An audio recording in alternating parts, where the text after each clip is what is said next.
welcome to episode 6 of the Compact Coaster series. In this episode, I'm going to be attempting to build a modular coaster, which will actually give you 2 different routes to choose. I hope you enjoy this episode, and I hope that you're able to take something away to apply to your parks and coasters. I'm going to be using the American Aero for this one.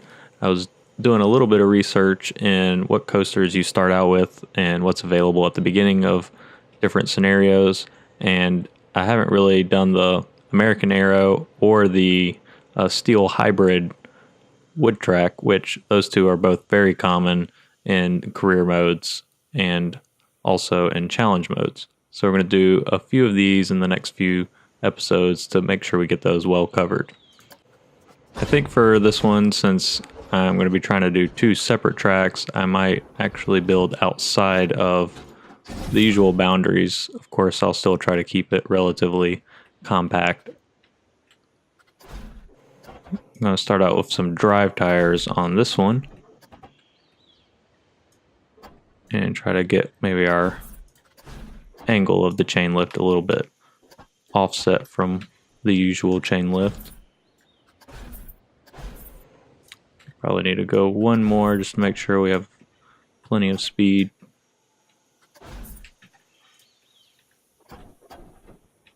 Here we go, and for this drop, I'm going to have a swooping, coming back in so that the lift and initial drop are predominantly what you see from the rest of the park.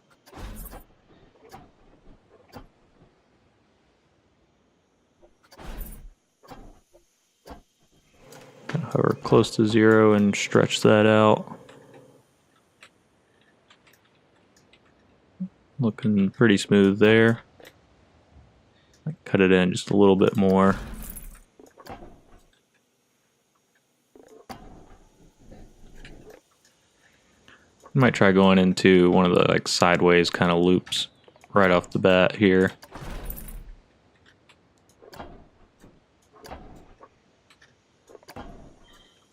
I did want both options for the track to have the same first feature.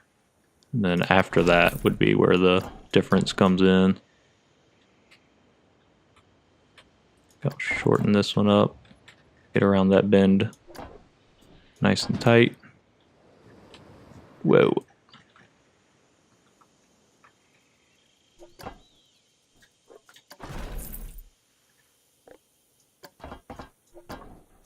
And I'm going to come under the track here.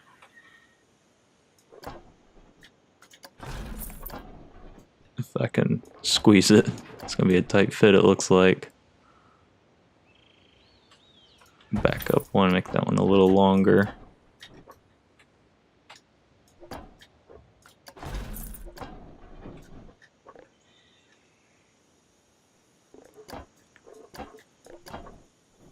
Ooh.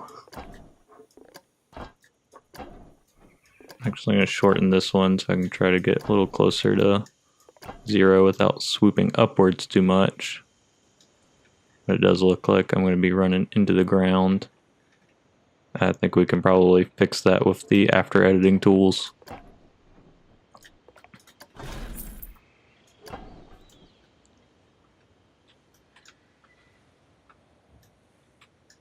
I was looking a little bit too tight there.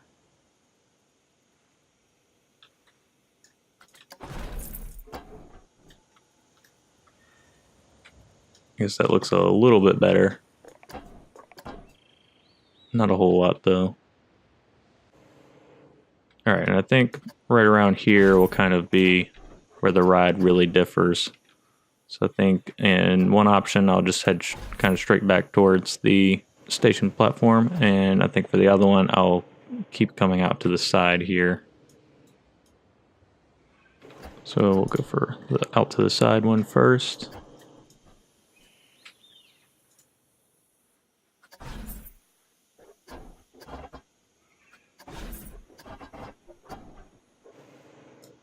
And let's see if we can fit a pre-made section in here. Oh, those are all super huge. I also need to keep in mind that I need to watch my budget. so I make sure I have enough for either track. I do think on this one I'm going to end up taking out the loan to make sure that we can complete both tracks. Since none of the pre-made pieces were working, of course we're going to make our own. Let's see, now that I'm thinking about it, I don't think coming off in this direction's gonna yield itself to be a very compact coaster. So I'm just gonna back up a little bit on this one and try to stick closer to the rest of the track here.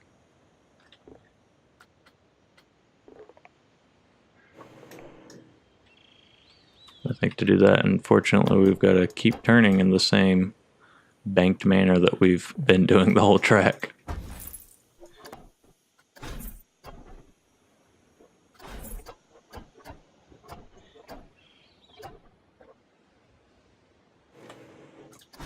I think here is probably where we can end up splitting ways.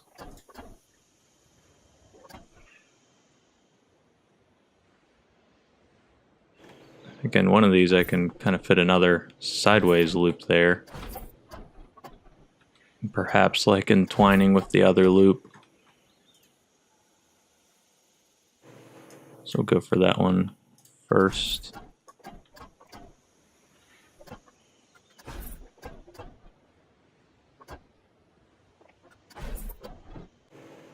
This would be way too close together. It does look like it would probably end up looking pretty cool if we can pull it off.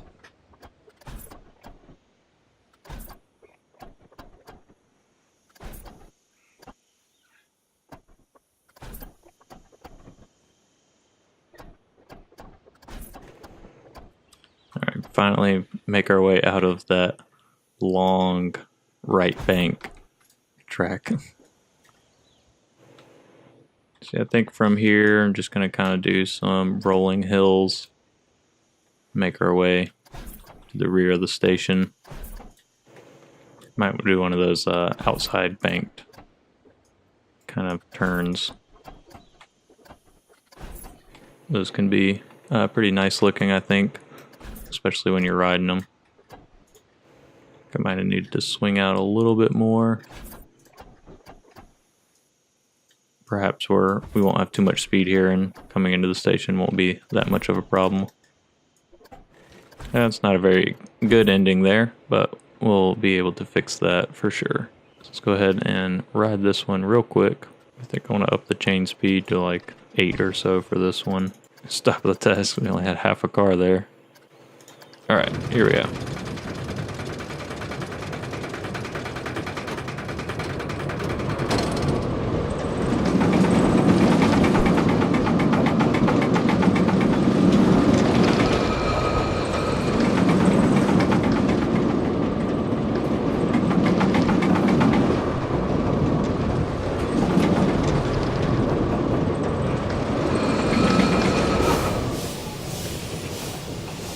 We did have a couple turns that were a little too tight. I don't know if you've ever picked up on it, but you can hear the car kind of screeching through the turn, and I use that as an indication to me that I need to bank the turn more or perhaps stretch it out so I'm not going through it so sudden and fast. So this area here was kind of screeching a little bit. So I might want to just take this and pull it outwards a little bit, maybe up a little also. Smooth it and perhaps bank it just a little bit more. Alright, we're getting ready to come around again, so let's hop up to the top. See how that turn looks now.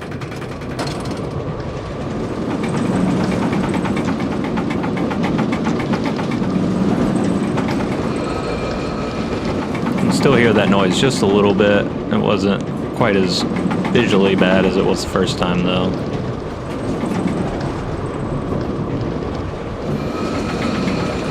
And so our first rolling hill, I noticed the excitement was up real high, but the second one was not so much.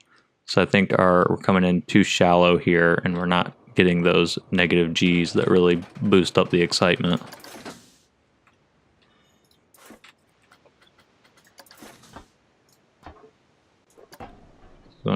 pull those down just a little bit and grab the top 3, raise that up a little bit as well.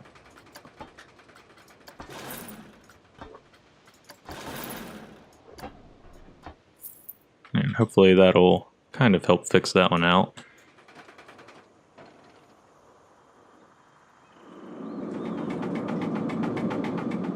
So we're holding a pretty high excitement through that. We might need to drop that turn that we raised up a little bit.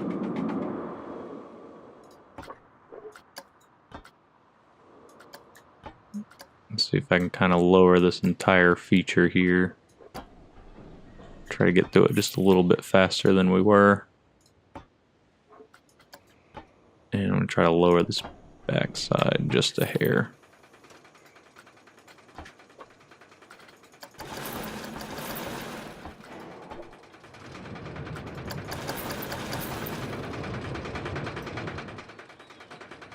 There we go. I think that brought it down just a little bit.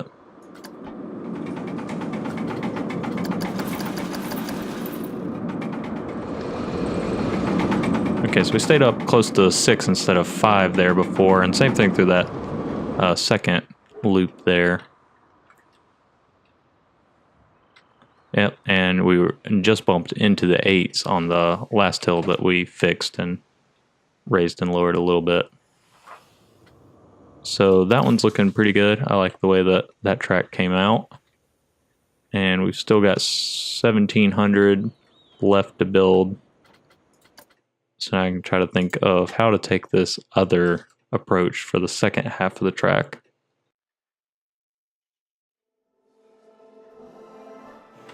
All right, so just from glancing at it, the kind of idea that I was coming up with is perhaps freeing the area here for either one of the thrill rides.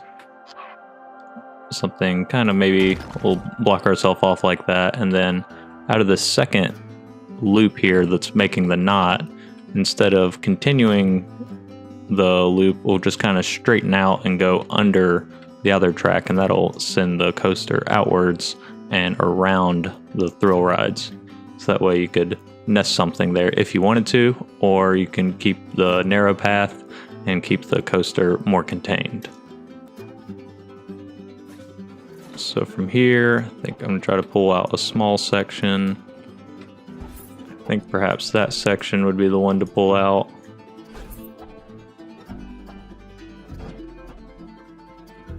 And we'll just kind of swing out and down through the coaster there.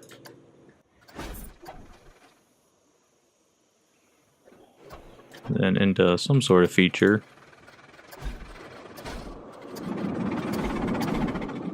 Thinking maybe like a corkscrew into a roll kind of thing to get around there.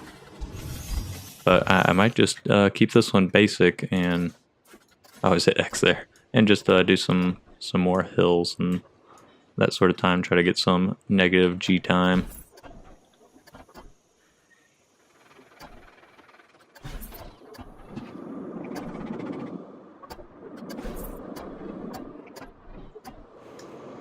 I do think I might throw in some sort of cork roll thing here, because I want to make sure that, keeping in mind that a ride might be placed on the inside, I need to get up and over potential queue paths and that sort of thing.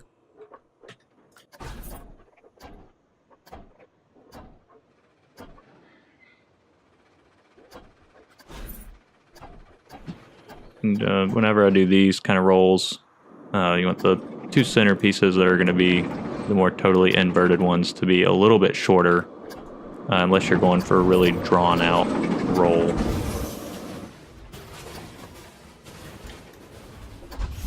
I'm kind of trying to match angles on the two sides there. And then for this piece, I can stretch it back out.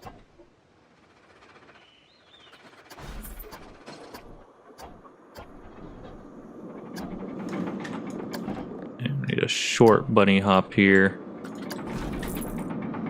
A quicker transition to get that excitement up.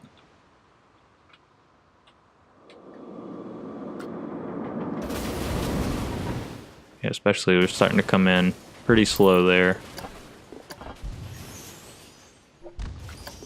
So might even make it just a hair shorter, make the top longer. So we try to hold that excitement for longer time.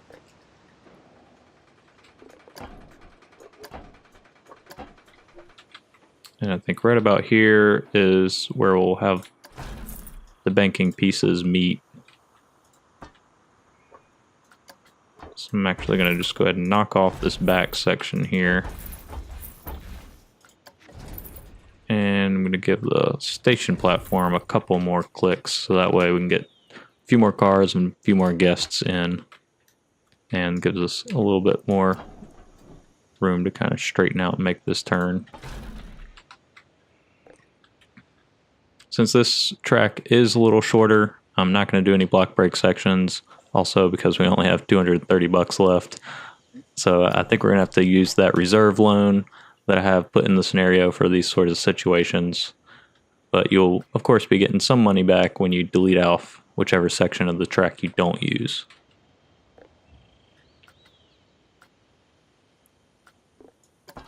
I am, however, going to add in a little friction brake section just to make sure we don't come into the station too fast. And actually back up, I'm going to put that before the turn, because we don't want to go through the turn too quickly.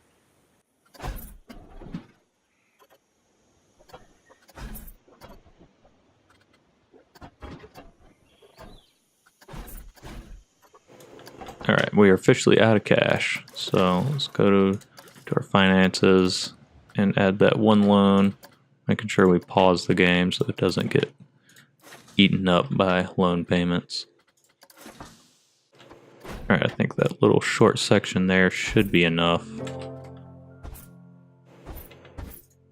So on this one here, I'm going to drag it out to the side just a little bit more. A little bit more exaggerated opposite bank turn here. Try to knock that up a notch.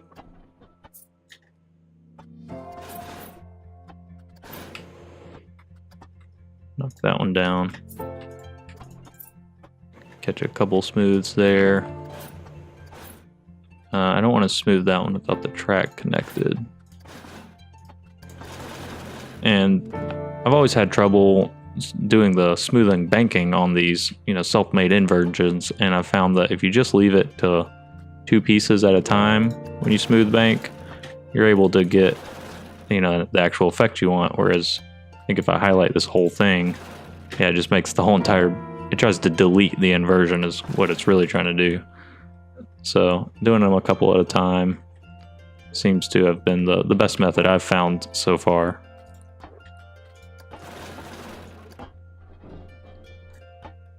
Then of course the manual turning can help as well. So like here, we're holding upside down way too long. I'm not sure if it's going to let me bring it over without deleting some track.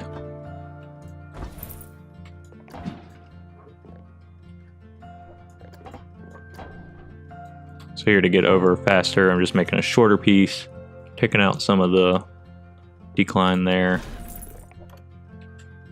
And then also this piece here, and back up one. What? That totally changed the part, but get rid of some of that banking. And that looks like it's exiting much cleaner than before. I think the entry is looking all right there. Smooth that out some.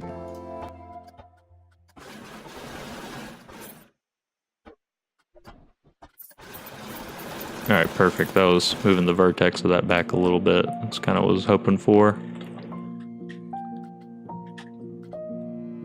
Alright, we only went 200 into our reserve, so we're going to go ahead and retest this.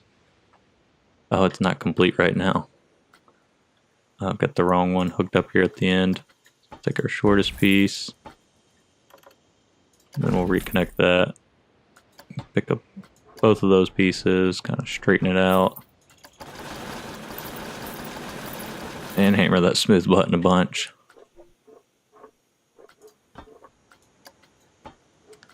think we can kind of get one more dip in there.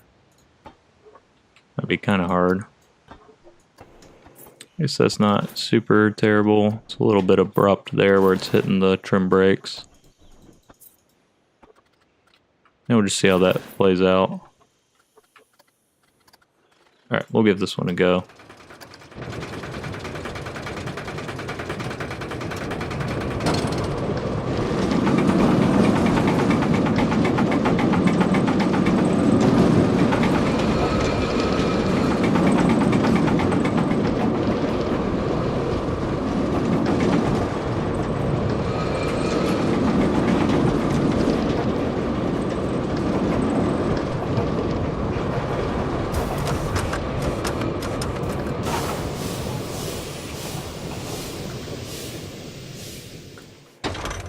Alright, that one came in at nearly exactly the same results as the other path, so that's good.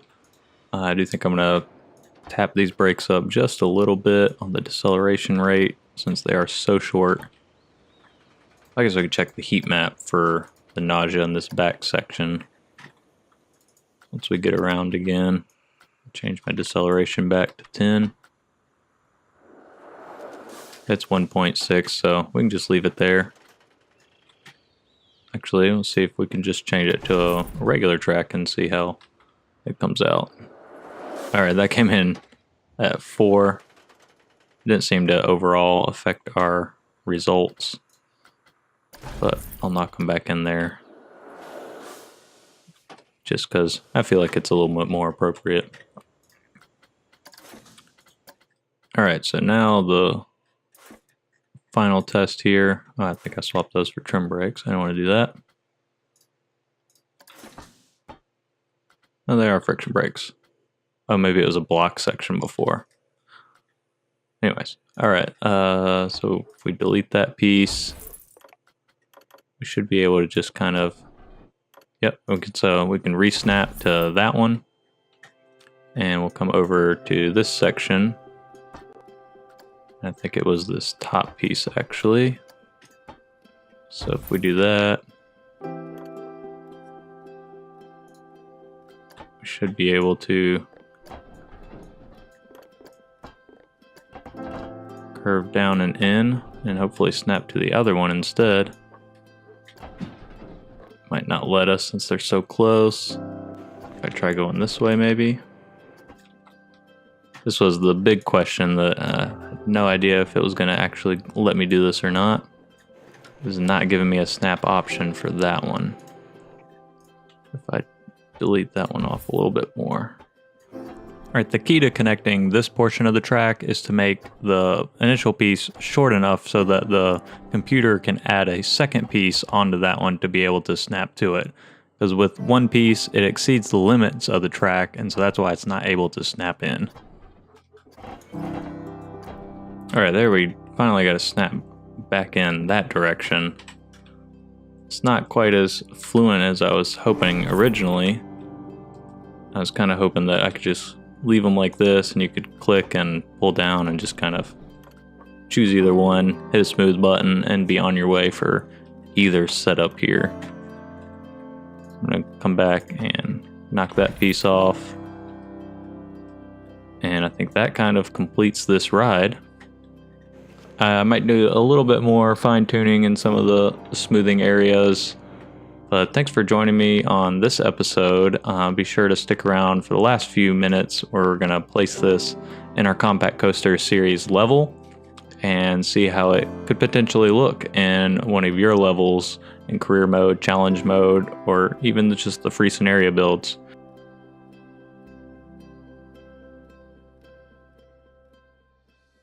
Alright, so we're over in the Compact Coaster Series demo park where I've been placing the rides that I've finished in areas where you can see what they look like with scenery around them. So I did make a couple last adjustments to the coaster we were working on. The final price came in with both options at $7,300. The only real thing that I did was I kind of tried to smooth out that roll over the what potentially might be the path section for the interior rides that this might host. Alright, so if you're placing this coaster in your actual game, you can of course just adjust the station any way that you would like. I'm going to set it like this for this particular build, but you just want to go to Edit Track, and you can choose either option that you want to come into.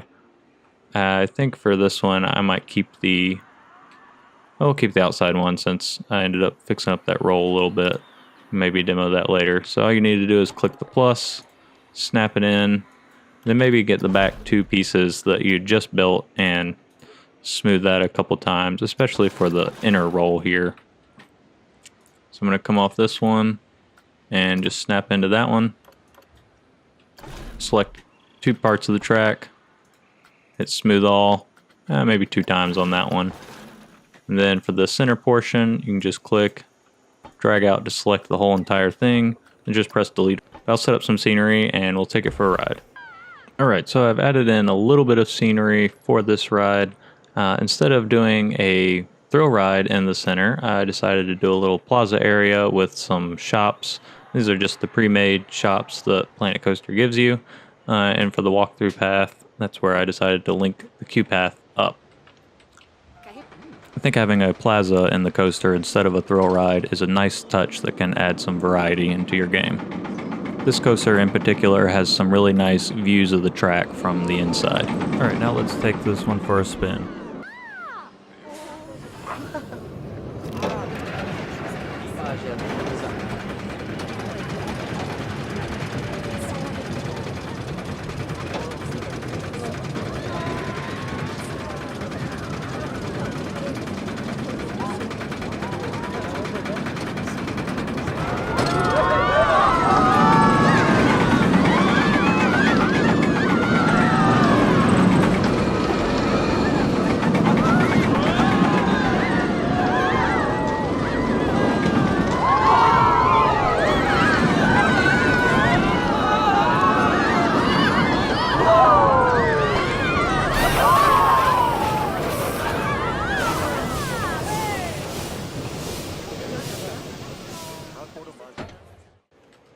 Alright, and here's a quick overview of the other option for this ride with the coaster staying closer to the rest of the body.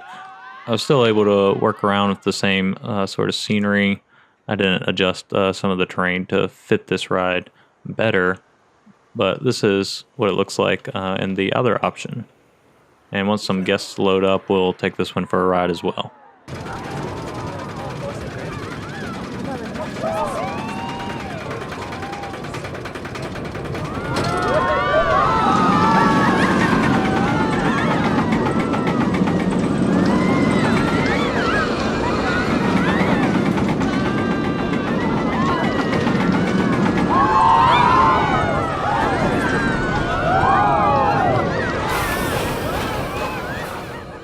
That's all for this episode of the Compact Coaster series. Thanks for joining me. Be sure to drop me a comment down below, and I'll see you guys in the next video.